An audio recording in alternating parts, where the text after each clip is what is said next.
IPL 2025 కోసం సర్వం సిద్ధమైంది. ఈ సీజన్లో ఎలాగైనా సత్తా చాటాలని అన్ని జట్లు కప్ కొట్టడమే లక్ష్యంగా వ్యూహాలు రచిస్తున్నాయి. అయితే ఏ ఆటగాళ్లు ఈ సీజన్ ఐపీఎల్లో రాణిస్తారు అనే విషయమై కూడా విపరీతమైన చర్చ జరుగుతుంది. ఈ నేపథ్యంలో భారత మాజీ ఆటగాడు సురేష్ రైనా ఆసక్తికర విశ్లేషణ చేశాడు.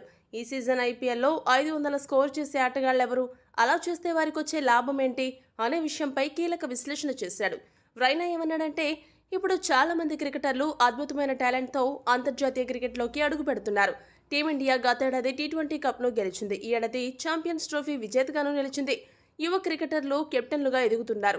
ఇప్పుడు కొత్త తరం క్రికెటర్లను చూస్తున్నాం. సూపర్ టాలెంట్ ఉన్న ఆటగాళ్లు జట్టుకు అందుబాటులో ఉన్నారు. ఈ సందర్భంగా యువ క్రికెటర్లకు ఓ సూచన చేస్తున్నా. ఆటపై దృష్టి పెడితే చాలు, అవకాశాలు వాటంతటవే వచ్చేస్తాయి.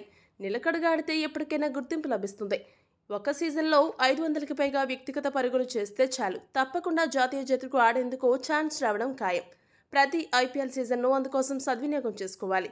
నిర్భయంగా ఆడేస్తూ టెక్నిక్తో పాటు యాటిట్యూడ్ను మెరుగుపరుచుకోవాలి. ఐపీఎల్ వంటి భారీ వేదికపై సత్తా చాటితే వెనక్కి తిరిగి చూసుకోనక్కర్లేదు. నా దృష్టిలో ఈ సీజన్ ఐపీఎల్లో భారత ఆటగాళ్లలో అభిషేక్ శర్మ, ఇషాన్ కిషన్, రుతురాజ్ గైక్వాడ్, జైస్వాళ్లకు 500కు పైగా పరుగులు చేసే సత్తా ఉంది. ఓపెనర్లు లేదా వన్డౌన్ బ్యాటింగ్ చేసే ఆటగాళ్లకు మాత్రమే ఇన్ని పరుగులు చేసే ఛాన్స్ దొరుకుతుంది. అందుకే ఈ 4 ఆటగాళ్లను సెలెక్ట్ చేశాను. ఈసారి కూడా ఖచ్చితంగా 1000 సిక్స్లు నమోదవుతాయి. ఇక 300+ స్కోర్లను కూడా చూసే అవకాశం లేకపోలేదు. లక్ష్య ఛేదనలోనూ 275+ స్కోర్ను కూడా పూర్తి చేయడం చూస్తామని భావిస్తున్నా. ఇంకా ఎన్నో సర్ప్రైజ్లతో ఈ ఐపీఎల్లో చోటు చేసుకోబోతున్నాయని రైనా జోసన్ చెప్పాడు.